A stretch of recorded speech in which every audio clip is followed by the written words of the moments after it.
आगामी कार्यक्रम प्रायोजित किया है जॉयस मायर मिनिस्ट्रीज के मित्रों और सहयोगियों ने।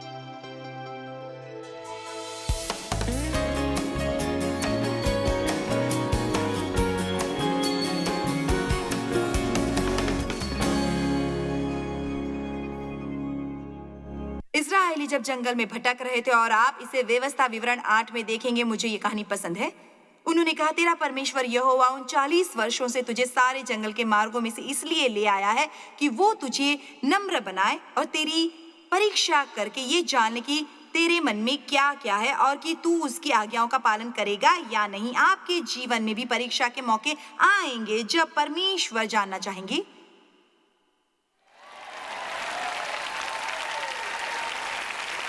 आमीन। मुझे ये प्यारा है जो व्यवस्था विवरण 8 में दर्ज है, शायद वो वचन 3 है। उन्होंने कहा, मैं 40 वर्षों में तुझे सारे जंगल के मार्ग में से इसलिए ले आया कि तुझे नम्र बनाऊं और तेरी परीक्षा लूं। इसके बाद उन्होंने कहा, तेरे वस्त्र पुराने न हुए और न तेरे पांव फूले। वो 40 वर्षों तक चलते रहे पर उनके पांव नहीं फूले और उनके वस्त्र पुराने नहीं हुए। देखिए, उन्हें एक भी नई पोशाक नहीं मिली, 40 वर्षों तक नहीं मिली। इससे क्या सीख मिलती है? आपको शायद वो सब न मिले जो आप चाहते हैं। आपको इस वक्त ऐसी समस्या या ऐसी परिस्थिति मिले जहां आप उस बहुतायत का अनुभव नहीं कर रहे जिसका आप वादा चाहते हैं, पर परमेश्वर आपकी आवश्यकताएं पूरी करेंगे। वो शायद उस तरह से न हो जैसा आप चाहते हैं, वो शायद उस तरह से न हो जैसे आप सोचते हैं, परंतु परमेश्वर आपकी आवश्यकताएं पूरी करेंगे। उनके लिए उन्हें आपके कपड़ों को अलौकिक तरीके से अभिषेक करना पड़े। बताइए कितने लोग मेरी बात समझ रहे हैं?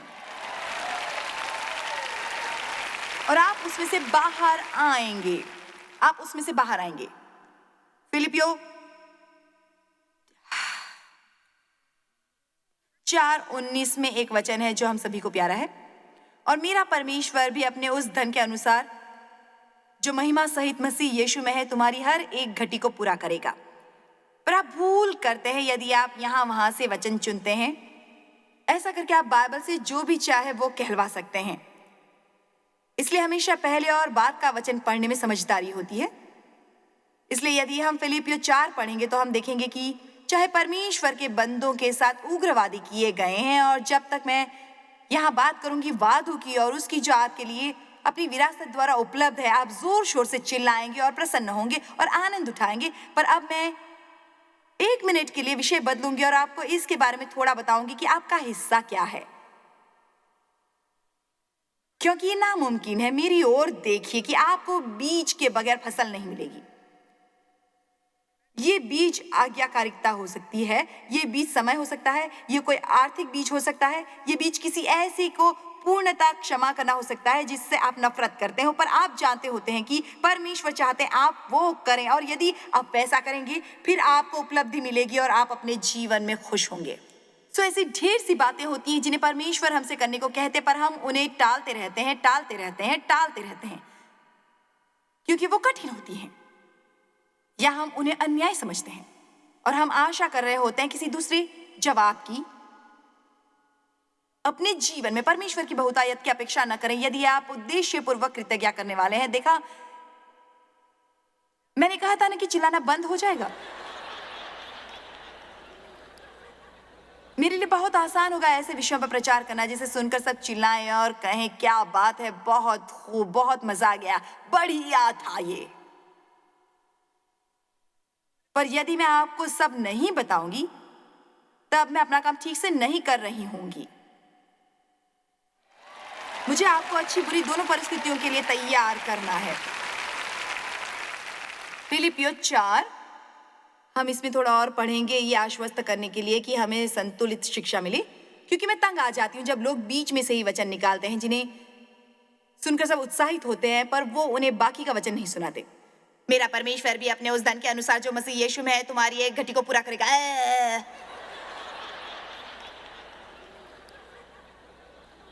ये बाकी का पढ़ते हैं। वचन 14 से आरंभ करना ठीक होगा। फिलिपियो 4:14, तो भी तुमने भला किया कि मेरे क्लेश में मेरे सहभागी हुए। और ये फिलिपियो आप भी जानते हो कि सुसमाचार प्रचार के आरंभ में जब मैंने मकी दुनिया से कूच किया तब तुम्हें छोड़कर किसी मल्ली ने लेने देने के विषय में मेरी सहायता नहीं की। इसी प्रकार जब मैं थिस्सलुनीके में था तब भी तुमने मेरी घटी पूरी करने के लिए एक बार क्या वरन 2 बार कुछ भेजा था। ये नहीं कि मैं आपसे दान चाहता हूँ, परंतु मैं ऐसा फल चाहता हूँ जो तुम्हारे लाभ के लिए बढ़ता जाए। आशीषों की फसल जो तुम्हारे खाते में जमा हो रही है। मेरे पास सब कुछ है, पूर्ण भुगतान की राशि, वरन बहुतायत से भी है। जो वस्तुएं तुमने इफ्फोदितुस के हाथ से भेजी थी उन्हें पाकर मैं तृप्त हो गया हूँ। वो तो सुगंध और ग्रहण करने के योग्य बलिदान है जो परमेश्वर को भाता है, और मेरा परमेश्वर भी अपने उस धन के अनुसार जो मसीह यीशु में है तुम्हारी हर एक घटी को पूरा करेगा। अच्छा होगा कि आप यहाँ पर थोड़ा बहुत चिल्लाएं।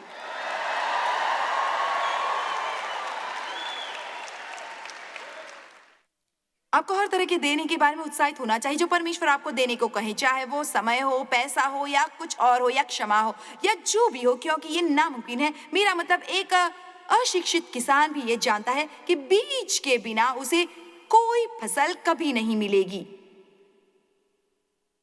मेरे पिता की मृत्यु से 4 साल पहले परमेश्वर चाहते थे कि मैं उन्हें क्षमा करूं। बेशक मैंने उन्हें सालों पहले क्षमा किया था, पर तब मुझे उन्हें पूर्णता क्षमा करना था। और मेरे मामले में इसका यह अर्थ था कि परमेश्वर चाहते थे कि हम मेरे माता पिता को दक्षिण पूर्व मिसूरी से, जहां वो रहते थे, लेकर आते सेंट लुइस में और उसकी देखभाल करते। मैं आपको ये बताना चाहूंगी कि मैं अपने पिता की देखभाल नहीं करना चाहती थी। वो अन्याय लगता था, वो गलत लगता था। ये परमेश्वर नहीं हो सकते थे, ये शैतान था। मैंने आखिर में परमेश्वर की सुनी और ये मेरे द्वारा किए जीवन में किए सबसे कठिन कामों में से एक था। पर मेरी बात सुनिए, उसके कारण हमारी सेवकाई में तरक्की हुई और हम कहीं अधिक लोगों की मदद कर पाए हैं, बहुत विशाल स्तर पर। मैं आपसे कुछ कहना चाहती हूँ, कृपया इसे समझ लीजिए कि कभी भूलिएगा मत, परमेश्वर जब भी आपसे कुछ मांगते हैं वो इसलिए नहीं होता कि वो आपसे कुछ लेना चाहते हैं। उन्हें आपकी वस्तुओं की आवश्यकता नहीं है। ये बात समझ लीजिए, परमेश्वर जरूरतमंद नहीं है। यदि आप उन्हें चढ़ावा नहीं देंगे तो ऐसा नहीं है कि स्वर्ग की खिड़की बंद रहेगी। परमेश्वर हमसे जब भी कुछ मांगते हैं वो केवल इसलिए होता है ताकि हमें उस अवस्था में लाए जहां हम वो अधिक का अधिक स्वीकार कर सके जो हमें वो देना चाहते हैं।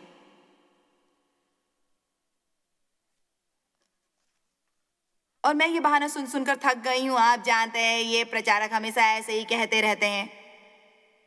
याद रखिए, आप ईमानदारी से दे रहे हैं और परमेश्वर को दे रहे हैं क्योंकि आपको विश्वास है कि एक ये सिद्धांत है, आपको इसकी चिंता नहीं करनी चाहिए क्योंकि आपको परमेश्वर से पुरस्कार प्राप्त होगा। आमीन। और केवल यही नहीं, हर कोई इस ताक में नहीं कि आपसे कुछ हत्या ले। आपको दोनों पहलुओं के बारे में सोचना चाहिए। एक कहानी सुनिए जो मुझे दिलचस्प लगती है। एक स्त्री ने मुझसे कहा, मैं आपको एक कहानी बताना चाहती हूँ। लगभग 3 साल पहले की बात है।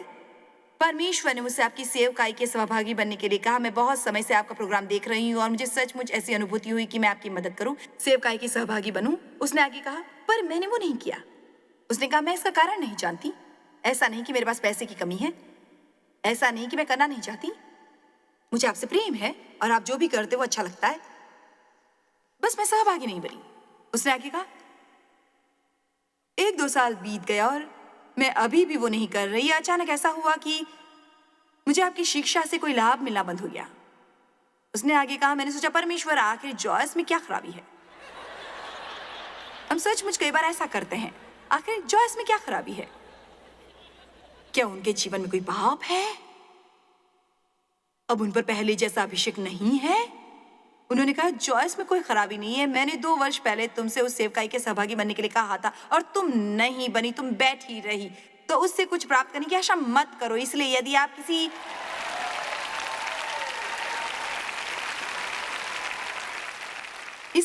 किसी गिरजे में जाते हैं और आपको वहां जाते हुए लगभग 4 या 5 वर्ष हो गए और आप उसे अपना गिरजा बुलाते हैं और पादरी हर सप्ताह आपके सामने दिल उड़ेलता है, वो आपके बीमार होने पर आपके लिए प्रार्थना करता है, वो आपको और आपके संबंधियों को मिलने आता है और आप अस्पताल में होते हैं, वो आपके परिवार से मिलने आता है, बपतिस्मा देता है, आवश्यकता होने पर अंतिम संस्कार करता है। मेरा मतलब वो हर वक्त आपके साथ होता है। आप गिरजे में सेवा नहीं करते, दशमांश नहीं देते, समय पर गिरजे पर आते जाते नहीं, बल्कि आराधना के बीच में आते हैं और पूरी सर्विस में बैठते भी नहीं। और जब आप लौटते हैं वेदी पर बुलाए जाने पर, क्योंकि आप अपनी गाड़ी पार्किंग से निकालना चाहते हैं, इस बात की परवाह किए बगैर कि आप बहुत से लोगों की शांति भंग कर रहे हैं, और फिर भी आप सोचते हैं आपके जीवन में कुछ काम क्यों नहीं हो रहा। आप हमें केवल ग्रहण करना चाहते हैं, कुछ देना नहीं चाहते। ये इस नियम के बिल्कुल विरुद्ध है।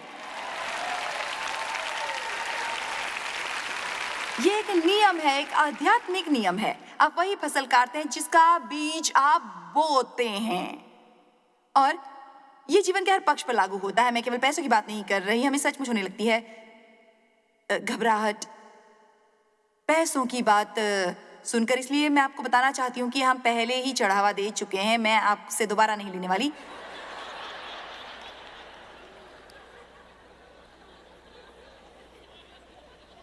मैं जानती हूँ आप मुझसे ये सवाल पूछना चाहते होंगे, मुझे दशमांश देना पसंद है जॉयस, पर मेरे पति एक अविश्वासी और मुझे देने नहीं देते।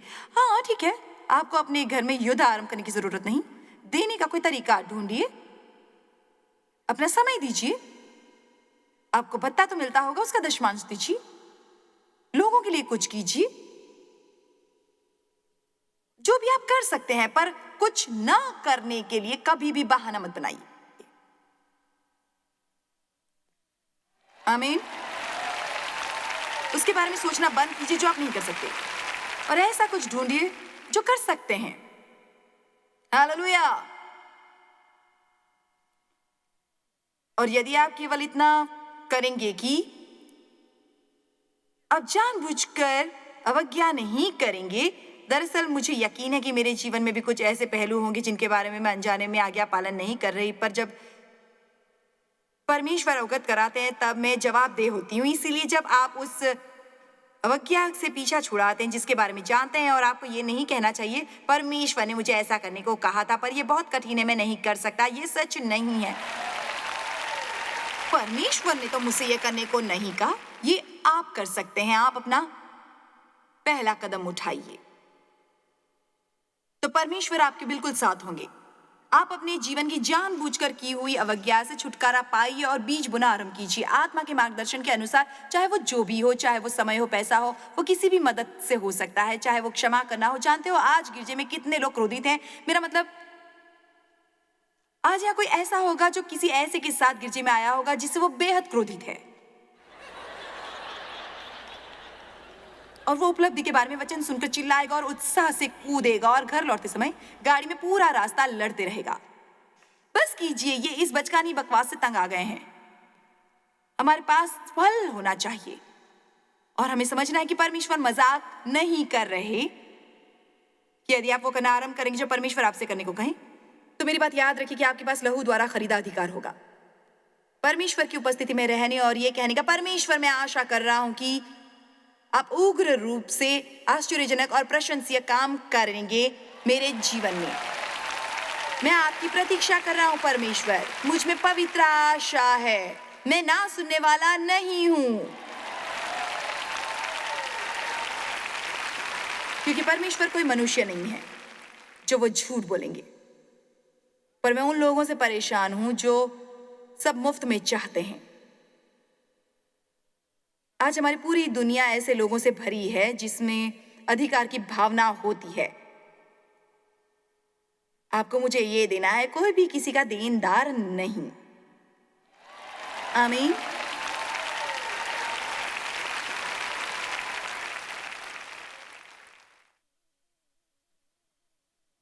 मलाकी सचमुच बढ़िया है। सारे दशमांश भंडार से ले आओ कि मेरे भवन में भोजन वस्तु रहे, और सेनाओं का यहोवा ये कहता है कि मैं आकाश के झरोखे तुम्हारे लिए खोलकर तुम्हारे ऊपर अपरंपार आशीष की वर्षा करता हूं कि नहीं। आप शायद कहें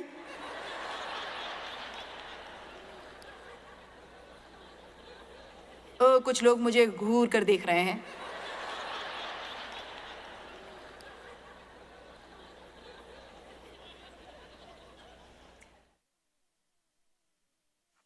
मैं आपसे एक सवाल पूछती हूं, आप परमेश्वर को अपना 10% देकर देखना चाहेंगे कि परमेश्वर बाकी 90% को ऐसी आशीष देते हैं कि वो आपकी हर आवश्यकता को पूरा करता है, या आप दशमांश न देकर शैतान को पूरा हथियाने देंगे।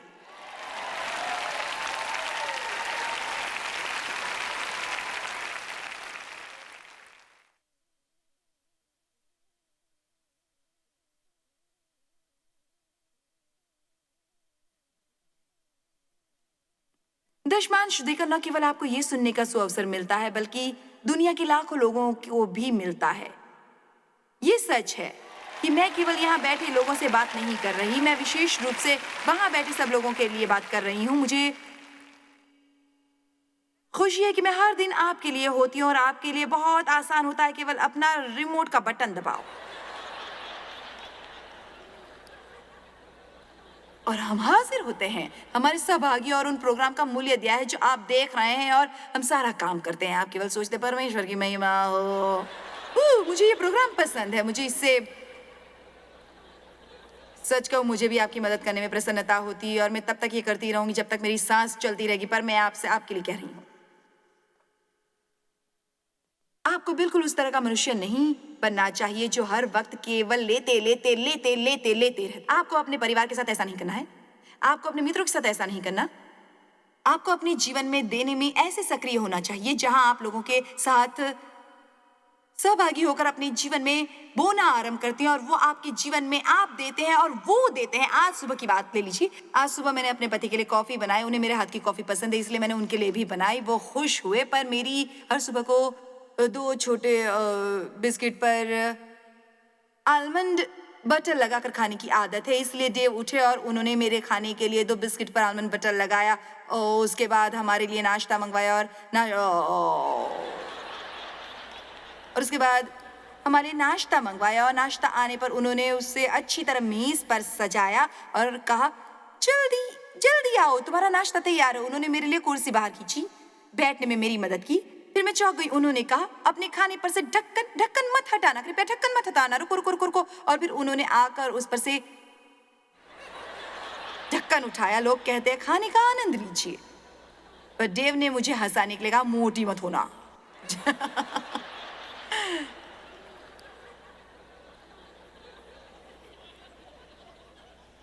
जानते हो, देव आज सुबह मुझे पहले 3 बार गले लगाकर कह चुके हैं कि मुझे तुमसे प्रेम है और उन्हें मुझ पर गर्व है। इस तरह मैं उनके लिए कुछ करती हूँ और वो मेरे लिए कुछ करते हैं। जानते हो, जब वो ऐसा व्यवहार करते हैं फिर मुझे बुरा नहीं लगता जब वो घर जाकर गोल्फ खेलने चले जाते हैं। पर देखिए, इसका 2 तरफा होना जरूरी होता है, केवल लेने वाला न बनिए। बेशक परमेश्वर आपके पूर्ति करता है, और वो सचमुच चाहते हैं कि आप आशापूर्वक उसकी प्रतीक्षा करें उस फसल के लिए जो वो आपको देना चाहते हैं। जो ये कहते हैं मैं दशमांश में यकीन नहीं करता, वो पुराने नियमों के अधीन था। देखिए, आप सही हो सकते हैं, पर मेरे पास इसका भी जवाब है। यदि वो नियमों के अधीन दशमांश दे सकते थे तो हमें अनुग्रह के अधीन क्या करना चाहिए?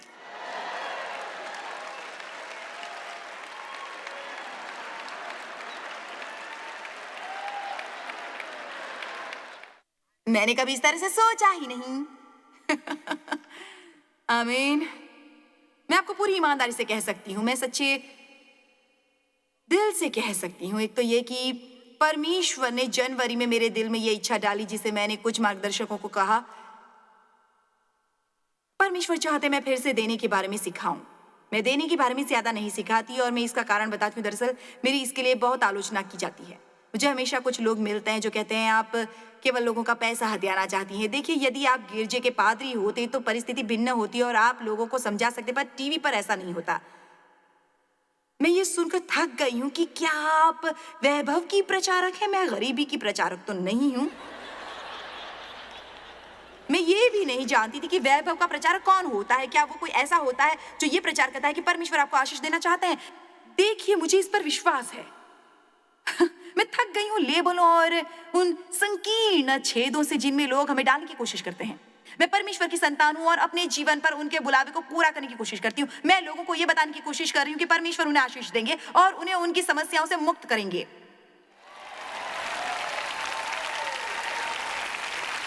आमीन।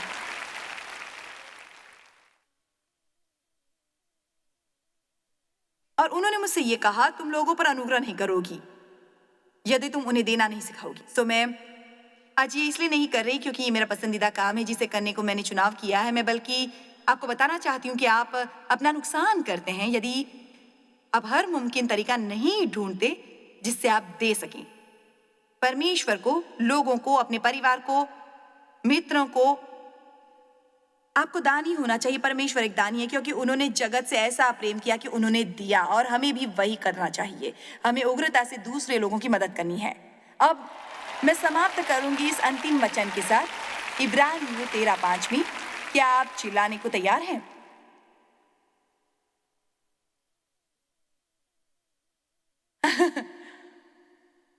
हाँ, मैंने अपने को एक नया नाम दिया है, माता जी। अब ध्यान दीजिए, तुम्हारा स्वभाव लोभ रहित हो, अर्थात लालच, धन, लोलुपता, लालच, सांसारिक वस्तुओं के लिए तरसने से, और तुम्हारे पास जो है उसी पर संतोष करो, क्योंकि उसने, परमेश्वर ने आप ही कहा है, मैं तुझे बिना सहारे कभी न छोड़ूंगा और न कभी तुझे त्यागूंगा। मैं तुझे बिना सहारे कभी न छोड़ूंगा और न तुझे कभी त्यागूंगा। और रुकिए, ये अभी समाप्त नहीं हुआ। नहीं छोड़ूंगा, नहीं छोड़ूंगा, नहीं छोड़ूंगा।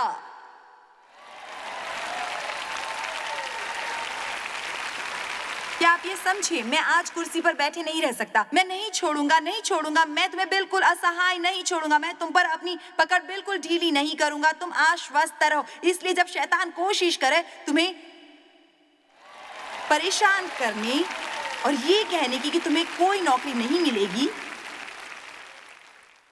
न तुम्हारे पास कभी पैसे होंगे, तुमने सब कुछ गवा दिया है, अब तुम क्या करने वाले हो, तुम नई शुरुआत करने के लिए बहुत बूढ़े हो, आपको इब्रानियों 13:5 निकालकर कहना चाहिए, ये सुन शैतान, ध्यान से सुन, परमेश्वर मुझे कभी अकेला नहीं छोड़ेगा। वो मुझे बिल्कुल असहाय नहीं छोड़ेंगे। वो मेरी मदद करेंगे। वो मुझ पर अपनी पकड़ ढीली नहीं करेंगे। आमीन। चलिए अब उठकर परमेश्वर की स्तुति कीजिए।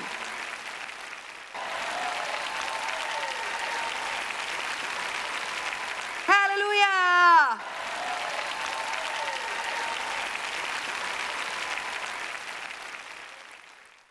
परमेश्वर आपको वो शक्ति दे रहे हैं जिसकी आपको आवश्यकता है। प्रभु की बाट जोने वालों की शक्ति का नवीनीकरण होगा।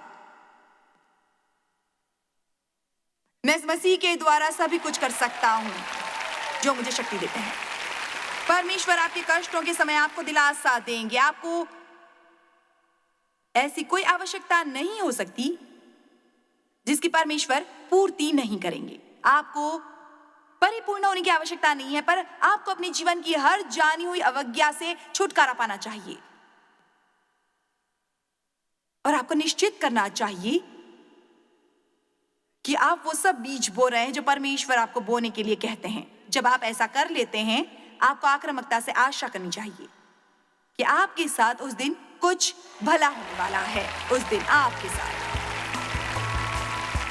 आमीन। मेरे विचार से ये कहना ठीक होगा कि दुनिया में हम कंजूस बनना सीखते हैं, पर जब हम परमेश्वर के राज्य में काम करना और उनके तरीके से सीखना आरंभ करते हैं, हम दानी बनना सीखना आरंभ करते हैं। देना बहुत बढ़िया बात है। परमेश्वर एक दानी है। मेरे विचार से जब हम दिल से सही रुख लेते हैं, तब हम अन्य मौकों की अपेक्षा परमेश्वर की तरह अधिक होते हैं। 2 कुरिन्थियों 9:6-7 के अनुसार जो थोड़ा बोता है वो थोड़ा काटेगा भी, और जो बहुत बोता है वो बहुत काटेगा। हर एक जन जैसा मन के ठाने वैसा ही दान करे, न कुट कुट के और न दबाव से, क्योंकि परमेश्वर हर्ष से देने वाले से, जो दिल से देना चाहता है, प्रेम रखता है। परमेश्वर ने केवल यह चाहते हैं कि हम दें, बल्कि वो चाहते हैं हम उनके चेहरे पर मुस्कान के साथ दें, अच्छे रुख के साथ दें। उन्होंने हमें जो सब दिया है उसके लिए कृतज्ञ होकर दें। मैं आपको बताना चाहती हूँ कि जॉयस मायर मिनिस्ट्री में हम उसकी कद्र करते हैं जो आप सेवकाई को देते हैं। हम आपकी हिस्सेदारी की कद्र करते हैं। मैं आपको प्रोत्साहित करना चाहूंगी कि हमेशा परमेश्वर की आज्ञा का पालन करें जब वो आपको कुछ देने को कहें, क्योंकि मैं फिर कहूंगी, वो आपसे कुछ छीनने की कोशिश नहीं कर रहे। वो हमेशा आपको देने की कोशिश करते हैं और आपको बहुतायत से देना चाहते हैं। आपका दिन शुभ गुजरे। जॉयस मायर मिनिस्ट्रीज में आप हमारे लिए बहुत ही कीमती हैं, जितना कि आप जानते हैं। हम आपकी सराहना करते हैं और इस सेविकाई को दुनिया भर में संभव बनाने के लिए हम अपने दोस्तों और सहभागियों को धन्यवाद देते हैं। हम साथ मिलकर भूखों को खाना खिलाते हैं, गरीबों को कपड़े देते हैं और कई देशों में सुसमाचार बांटते हैं। अपना प्रार्थना निवेदन भेजने के लिए कृपया आज ही संपर्क कीजिए joycemeyer.org पर। हमारे स्रोतों के बारे में और भी जानिए। जॉयस की सभाओं की सूची देखिए हमारे साथ सहभागी बनने के लिए, क्योंकि हम दुनिया भर में मसीह के प्रेम को बांटते हैं। इसका खर्च उठाया है जॉयस मायर मिनिस्ट्रीज के मित्रों और सहयोगियों ने।